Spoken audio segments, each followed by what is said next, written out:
Okay, so got a nice little looking brushless ducted fan here, sort of like a maxi whoop, I would say. It's quite a size actually. I'll put the measurement across there to there, down at the bottom there. It's got 7mm brushless motors, so I don't think it's going to be aggressive in any way, and as you can see, tri-props on it as well. Nice little VTX on the top there, but you don't seem to be able to set it at an angle. It always seems to come back to level. I don't think that'll be a problem, because I think this will move so slowly it probably won't have any issues with that at all. It's 640 by 480 on the actual output from it, and it's got 40 channels as well, so and I think it's going to be okay actually. It feels quite robust actually, so any sort of impacts and everything, I don't think I'm going to break it here, which is the notorious place for breaking this sort of thing. So all in all, looks pretty good. It's got a 430 milliamp hour single cell, and I've actually got that in my pocket because it's -3 or 4 today. I think it is really cold, but I thought I'd give it a go outside. It's really probably aimed at being an indoor fly, and it's got a lossy micro connector, so there'll be loads of different ones that we can add into there, and I'll put links down in the description if I find anything that, like packages and things. If you're wondering what the cable is from here, it's because I forgot to charge up the FPV screen, so I'm using my famous power bank here that gets to charge everything that I travel with, and it's brilliant. It'll keep it fully powered, so that's no issues at all. The screen has got on-offs on the back here, so let's just pop that on. And then I won't plug the quad in just yet. If you want to search for a channel, you just hold down this channel 1 for about 2 seconds, and then it will search. And I've actually played around with it indoors, put it in different rooms and everything. It doesn't seem to pick up ghost channels particularly well. It seems to hone in on the channel that it's on. It's always come back to the same, so I've left everything as stock. You can alter it in the back here. You can alter what channel you're on, but I don't see any sense. I tend to only fly by myself, so I'm not competing with anyone for the channels, and invariably the one they set it on I've always found fine. So you can alter the menus and everything on this one as well, so you can alter the contrast and the brightness. To be honest, it doesn't really alter it an awful lot, but it's there if you want to. I've never found of any huge change with whatever you do with them. Now the transmitter's a little bit different. It's a nice looking sort of gaming style one, sort of comfy in the hand, I would say, and it's got some different features, so I'll just quickly run through those. So when we turn it on, obviously if you want to bind it to the quad, I haven't got the quad on yet, but you just simply go up and down. The LEDs stop flashing there, and then if you notice there's a little green LED here, and that means we're in low rates. There's low, intermediate and high, and to change that you press this button here. So it's on your index finger when you're actually flying normal. That goes onto an amber one there, so it's like a traffic light system. That is intermediate, and then that's your advanced rates there. In low rates, and this is quite unusual in particular to this quad, is to prime the motors you have to just press this one, and then the motors go into idle, and then nothing happens until you get about half throttle, and then it takes off, and then you've sort of got altitude hold with it, even though the stick doesn't center. So like I say, a really different setup. Not come across that. If you change it into intermediate or high, you literally get power from the bottom there, so that's the difference. So I would imagine it's really aimed at beginners, this quad, which is rather nice. You've got your trim buttons here all the way around here for setting trims and everything. If you need to calibrate, and I'll do that just before we set off, you press this button here and that calibrates the gyros. Your flip button here, you can use either one, and then you just choose what direction you want to flip in. And then my usual sort of thing, if you're brand new to flying, which I think this is probably aimed at, it's a mode 2 transmitter, so you literally push up and down, that makes the quad go up and down. If you push it to the right, the quad will rotate to the right, push to the left and rotate to the left. That's called yaw in. And then onto the direction stick here, forward is forward, and it doesn't matter what direction it is from you, it's the front of the quad is forward, which is a good way to learn, I think. So if I press forward now on the stick, that is forward because that's the front of the quad where the camera's pointing. You roll to the right, roll to the left, and then pitch backwards, and when you go forward and backwards, that's called pitching. And on this system you put the quad on first of all, and then you turn on your transmitter. So, and I've actually found this with a few of the lossy micro ones, if you get in it that you're thinking you're going to bend the pins when you push it in, because they're not the best of connectors, I must admit. I found if you push this finger up just slightly when you're doing it, push your thumb down, it just deflects the plastic enough just to get it to always sit in there nicely, and then it just goes in, no problem at all. The LEDs on this are not good. I mean, you can just about see them under the board there, I hope, but you certainly couldn't night fly or anything with them. And then these LEDs tell you what frequency and channel you're on. So pop the transmitter on, and then up and down, and then we get solid LED in there. Hopefully you'll be able to see that, and then we're ready to go. I'm going to press this one to calibrate. Press that, you get flashing LEDs, but you must make sure it's on somewhere level and don't move it while you're doing it because you're calibrating the gyros. Okay, finally just going to turn that screen on. We should be on this. Yeah, look at that. Is really nice. I had a little look at this indoors and it looks really nice on the screen. It's quite a wide angle lens, and it just looks so clear. Like I say, even indoors it looked nice. So like I said, it's probably aimed at being an indoor flyer. So that thing I was saying about sort of priming the motors, we press this one. You see we sort of go into a tick over there, and then if I give you loads, I'll show you the throttle. Here we go. Nothing's happening. And then we're just about half throttle now, just above half throttle, and we're up and away. And then if I pull the throttle off, you see it's still just sort of hovering. So even off throttle it's still hovering. So give it maximum throttle, it's doing nothing, and then pull it down, it's hardly descending at all, sort of thing. And like I say, this is definitely aimed at beginners, I would say. That screen is gorgeous, and actually the yaw on it is really nice. Nice and smooth. So, yeah, you could really learn with this. I've got a breeze coming across me, and look, you just see it just drifting there. This thing would catch any breeze, I think. You can't flip or anything when you're in low rates, so I'm going to up the rates and get the change there. Well, that's a little bit better. And then we can flip. Whoops, there we go. Let's come around so you can see it. There we go. Okay, so that's in. Like I say, that's in intermediate rates and nothing too anxious about it. Let's pop it up into high rates, and even that with a pitch on it is not much. I'm loving this screen. I'm really loving it. You can fly FPV on this, no trouble at all. Well, I'm literally facing the wrong way now. Yeah, and it flies nicely in FPV as well. Whoa, look at that. That is really good. Really slow, very low rates. There we go, and I'm coming back into me now, so. Whoa, a little bit of prop wash there. Whoa, you'd expect that. I did kill the throttle. Whoa. There we go. Yeah, there we go, and literally facing the wrong way, so. The breeze is just tiny enough, but just enough to catch this thing. Hey, nice. Whoa, I think we're actually running low on battery. There we go. Whoa, there we go. I'll bring it back into line. Oh, I shouldn't have done line of sight there, should I? I was doing fine. Not on line of sight. There we go. Hey, look at that. Even proves that it comes through there. Actually, we've got squirrels on the tree. I wonder if I can go and film those. That actually flies really nicely. Yay. Really good. Nice little flight. I tell you what, if you're new to flying, you could do a lot worse than this, I think, so far anyway. It is a little bit, as per normal with these sort of level of quad, the yaw just sort of snaps in a wee bit more than you would normally expect, but hey, I don't think it's an expensive quad. Oh, there we go. I think we might be out on power, to be fair, and I can't say I can really blame it because it's blinking freezing out there. Oh no, I think we might be okay. It might have just been me woofing out. Oh, there we go.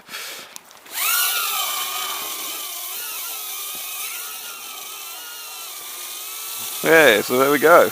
And line of sight would be no problem either. I mean, it's nice actually. I'm going to pop some goggles on and give it a go, get the battery charged back up. I think we've probably had about a 3-minute flight, which isn't bad for this level. Yeah, really struggling against that breeze. Like I say, lovely little flyer.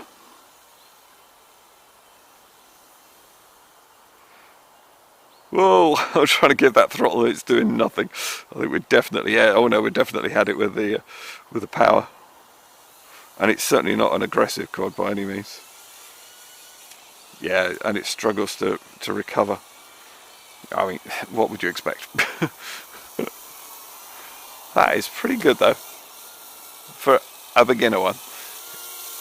An indoor flyer would be brilliant and perfectly safe. Look at this, I mean, it's just not going to, I don't think it's going to damage anything. Yep, bonk. No problem at all. Oh, hello, we've got face off.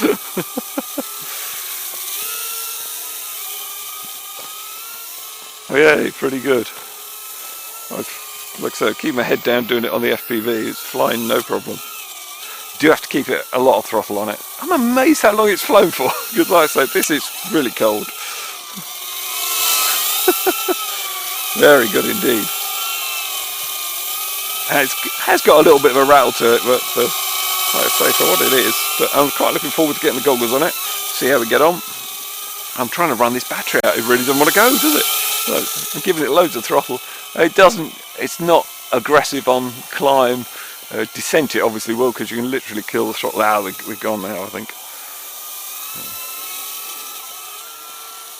No, you wouldn't be able to manually flip it, that's for sure. It just hasn't got enough pitch and roll to get it to go.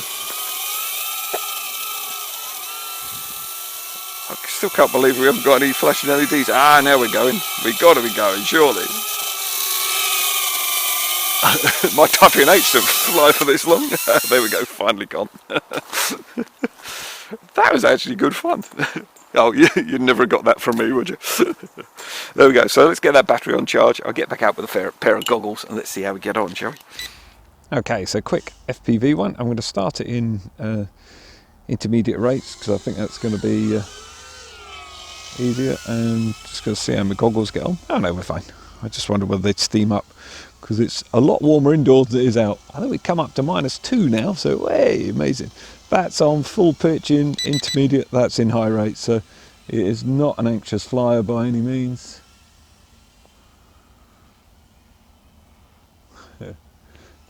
But it's good fun. I mean, if you're learning, I think it could be really good, but it is really a docile flyer. And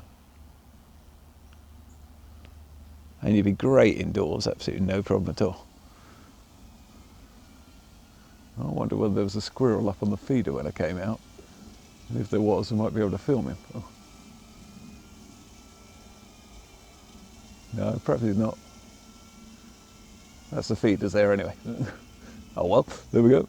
Part of the test. Now, I think I've obviously gone off signal slightly. I must have changed the channel. I must have pressed something because I definitely had better picture than this before. But to be honest, it is so cold. I'm not going to bother playing around with it. I can see to fly. So I've sort of done the tests anyway. So it seems to be working all right. It's a good little flyer, really aimed at indoors. And I really, of course, would never do what it's supposed to be aimed at, would I? I'd have to do something a bit different. There we go, just showing how durable it is there. And it is pretty durable actually. I think this thing would be reasonably bulletproof. And you've got to keep throttle up as well on it, which isn't uncommon with sort of this level of quad. But you can get used to it, and it is, yeah, it is good. And I think if you were new to flying, you'd just think this thing was awesome. And I think I'm probably going to call that it, because I am absolutely freezing, and I suspect the quad's battery is probably getting a bit low as well. But like I say, nice and controllable, very easy, very good little flyer. Don't know if I've still got enough. No, I haven't even got enough. Oh yeah, I've got enough battery to do a flip as well. So the battery isn't bad actually. I mean, you know, for what it is, and it is damn cold as well. So what do I think of it? Well, I really like it. Obviously, you can tell in my voice when I'm reviewing whether or not it's going or whether it's literally going. And I really enjoyed it. It's very docile, very sedate in its flying, which is exactly what it's aimed at. It's robust as well, as you saw, and really safe. And this didn't break here. This is where they will break. If you hit them hard, they're invariably breaking there. And this one, I hit it a few times, as you saw, and I've banged it around in the studio just checking it out. And these won't fracture at the moment. I haven't had any problems at all. Other quads, literally flown them twice, just touch that and that bit pings off. So it's really well made. I thought this was going to be an issue because I couldn't lock it in any other position, but actually when you're flying it, it's perfect. It's just lovely because it doesn't get any pitch and roll on. You don't actually lose any of your picture. Really nice wide angle lens, 600 TVL, and it was, I would say, it was equally as good as that, if not even better. I would say it's a good lens on there. The screen worked really well, and oh, apologies for, I just literally went on to the next channel on my goggles. That's why we had those banding lines on it, so I was literally just off it, but I really didn't want to stay outside too much longer. Why aren't I flying indoors? Because the house is chaos between Christmas and New Year, and really didn't want to be flying indoors, to be perfectly honest. So it is a good indoor fly without a doubt. It would be great fun. The way the screen attaches to the transmitter is very good as well. You've actually got a brass insert there, and then you just hold on the holding bracket with a little brass screw as well, so it's rock solid. Normally these things are all plastic, and this isn't. This is really good. You do need 4 AAA batteries to actually power up the transmitter, and you don't get it with it, so just make sure you've got those. And the transmitter I liked, really comfortable in the hand. The yaw, again, I'm really quite fussy on yaws and controls, because obviously I fly a lot of quads, but honestly you probably wouldn't notice it as being a problem, but I'm used to having stick input and literally just start to turn slowly, and this one was just a little bit more anxious for me. Honestly, if this was your first drone, you wouldn't even notice it, I'm pretty sure. Didn't have to recalibrate it after calibrating it the first time either, and the controls are really positive. When you press them, you definitely get beeps back and everything, so really enjoyed all of that. The actual battery bay area is just a little slot area there, and so you can use all sorts of different little batteries. I personally would probably be cutting that off and just putting an even bigger one on, so 600 milliamp hour, because there's loads of different ones you can get. I have found some 380 milliamp hour ones, and you get 6 of those and a multi-charger for about a tenner, and I'll put a link down in description for you. So that would be the way I would go, and then you're going to get a lot more flying time as well. And you've got six batteries that you're charging as you're flying, and yeah, it's a much better way of doing it, I think. The other thing you get is a complete set of spare props for it, and the actual charger is a USB charger to the Lossy Micro adapter that actually plugs into the battery. So you can charge this, power bank if you're out and about, in your car, laptop, or on a mains adapter for your phone or whatever, anything that's a USB basically. Comes with a little instruction manual, and this is really nicely done. Runs through everything I've run through in the review, and all your different channels, how to set it up and everything if you want to change them. I never really bother, like I say. I don't really need to, so I find it fine, but it really does run through everything. Really nicely put together, that. So I've managed to find some way of getting this cheaper for you. If this is something you're after, let me take you to the computer and I'll show you what I found for you. Okay, so here's that battery pack I was saying. You get 6 of the 380 size batteries, and they fit lots of different quads. You are going to get a slightly reduced flight time, but they should work fine, and like I say, they're handy for other quads. And you've got a multi-charger here, so you charge all 6 up at once. So to me it seems quite a good idea, and you get that at 10.58, and the code I'm going to show you in a second will get money off this as well. But the battery packs you have to order on a separate order, but as far as I can see it's free shipping anyway, so or it's not going to cost you an awful lot. Sorry, I've just noticed that it's 83p shipping for that one, so you'll basically save the 80p with the code I'm going to give you, and then you get free shipping, I suppose. Onto the quads, and why I said quads was they're actually in 2 different areas on GearBest, so be a little bit careful with these. Price check them as well. You've got this area here where they're coming in at 68.08, as you can clearly see, and then this one here, they're at 60.52. Now don't be confused, these are exactly the same quads. I actually have both of them, and they are completely identical. Come out of the same factory, the same box, everything. They've just got their different codes on them, and I don't know why.